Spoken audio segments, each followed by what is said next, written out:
SSP convent school Jangipur Ghazipur के इस online class में आप सभी विद्यार्थियों का हार्दिक स्वागत है।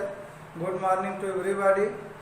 कल हम लोग क्लास टेंस के अंतर्गत प्रेजेंट कंटिन्यूअस टेंस के अफर्मेटिव सेंटेंस का अध्ययन किए, आईएनजी जोड़ने का नियम पढ़े, नेगेटिव सेंटेंस पढ़े और आज हम लोग उसी टेंस का मतलब प्रेजेंट कंटिन्यूअस टेंस का इंट्रोगेटिव का अध्ययन करेंगे। देखिए, इंट्रोगेटिव सेंटेंस में आप ये कह सकते हैं कि there are two kinds of interrogative sentence. प्रश्नवाचक वाक्य के दो प्रकार होते हैं। पहला फर्स्ट टाइप ऑफ इंट्रोगेटिव, दूसरा सेकेंड टाइप ऑफ इंट्रोगेटिव।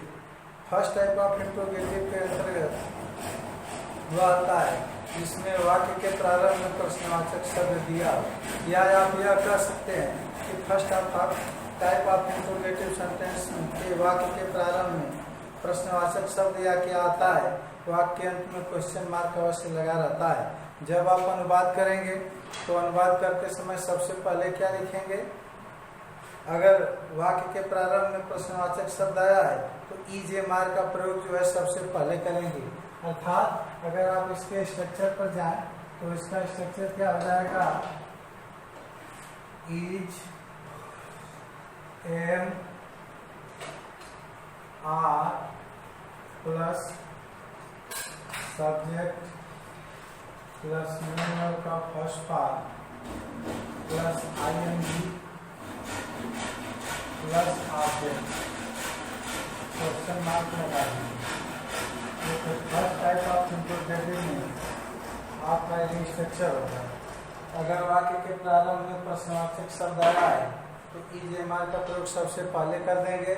इसके बाद सब्जेक्ट, फिर मेन वर्ब का first form plus ING plus object, question mark लगाना नहीं भूलेंगे, नहीं तो वाक्य इनकम्प्लीट माना जाता है। अब आप उदाहरण देख लीजिए। क्या विद्यार्थी पुस्तक खरीद रहे हैं? तो वाक्य के प्रारंभ में प्रश्नवाचक शब्द आया है, क्या आया है?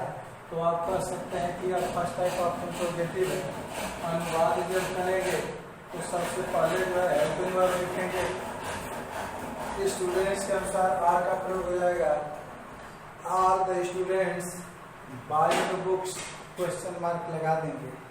अब आप देखिए, इसको आप रूल के माध्यम से भी समझ सकते हैं कि यदि वाक्य के प्रारंभ में प्रश्नवाचक शब्द आया हो तो अनुवाद करते समय ईजे मार्क का प्रयोग करके, ईजे मार्क का प्रयोग सबसे पहले करके या वाक्य के प्रारंभ में करके सब्जेक्ट के पश्चात मेन वर्ब का first form plus ING plus object लिखते हैं।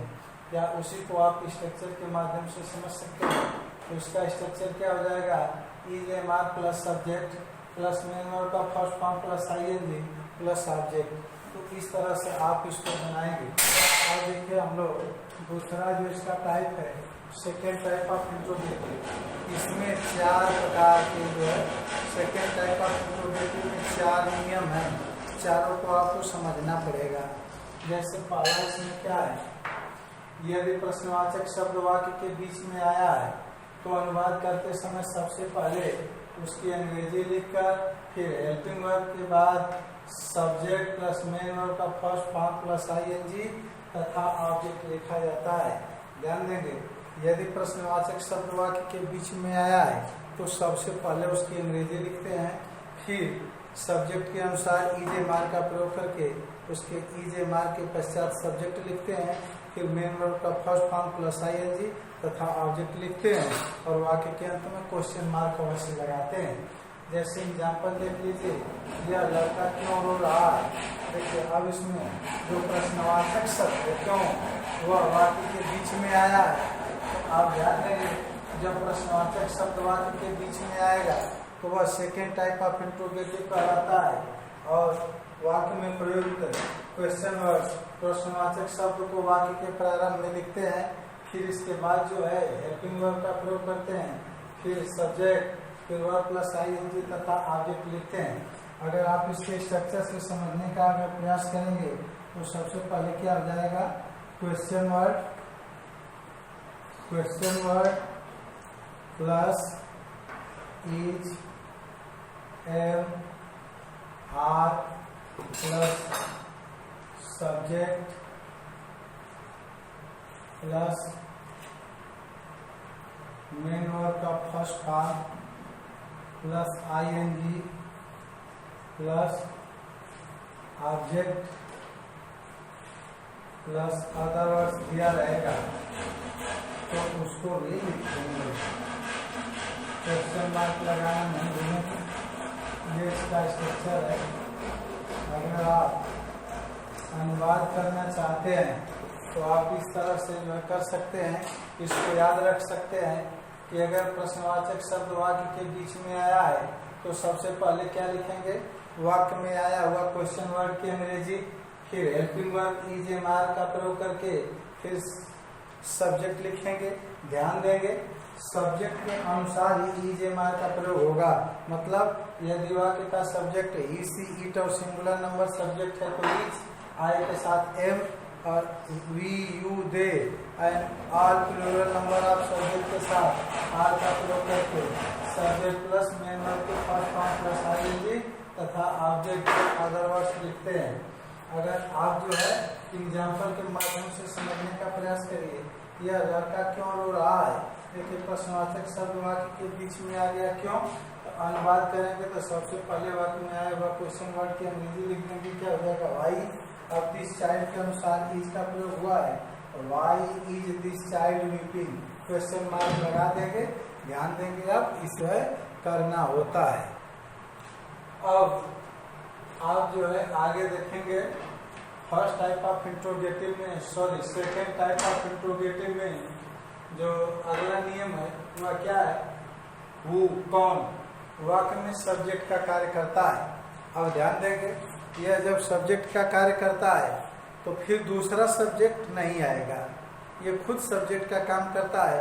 तो अब इसके बाद क्या आएगा, सीधे जो है हेल्पिंग वर्ब आएगा, फिर मेन वर्ब का फर्स्ट फॉर्म प्लस आईएनजी तथा ऑब्जेक्ट आएगा।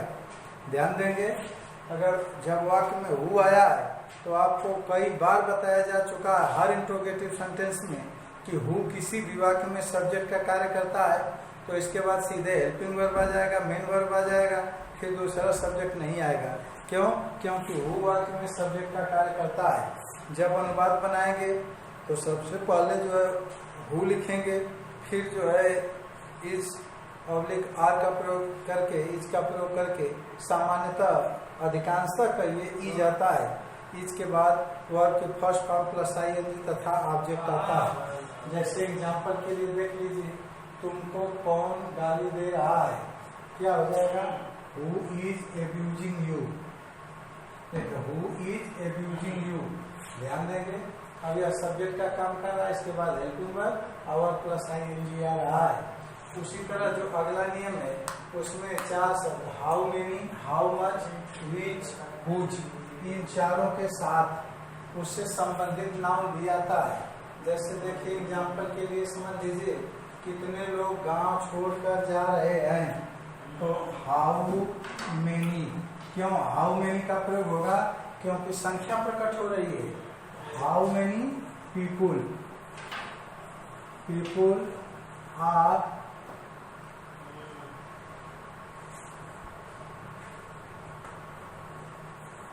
going to leave the village। तुम कितना तेल खरीद रहे हो, तो अब यहाँ जो मात्रा प्रकट हो रही है, तो how much iron are you buying,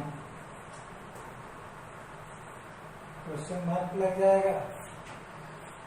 वह कौन सा उपन्यास पढ़ रहा है, देखिए कौन सी आ गया तो विच का प्रयोग होगा, तो क्या हो जाएगा, विच novel are you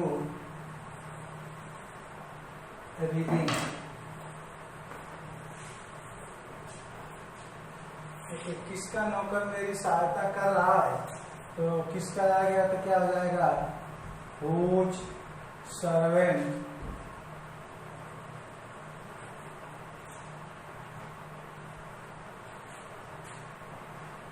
is helping me, question mark लगा देंगे। इसी तरह से जो है आप बनाएंगे। अब आप उससे संबंधित होमवर्क देख लेंगे। जब हम अपनी पुस्तक पढ़ रहा है चिड़िया आकाश में कब उड़ रही है, तुम किस घर में रह रहे हो, कितने लड़के विद्यालय नहीं आ रहे, कितने लड़के नदी में तैर रहे हैं, आप इसका अनुवाद बनाएंगे। अगर आपको कहीं भी प्रॉब्लम होती है तो आप मेरे कॉन्टैक्ट नंबर 9889665382 पर संपर्क करके आप अपनी समस्या का समाधान कर सकते हैं। Thank you very much.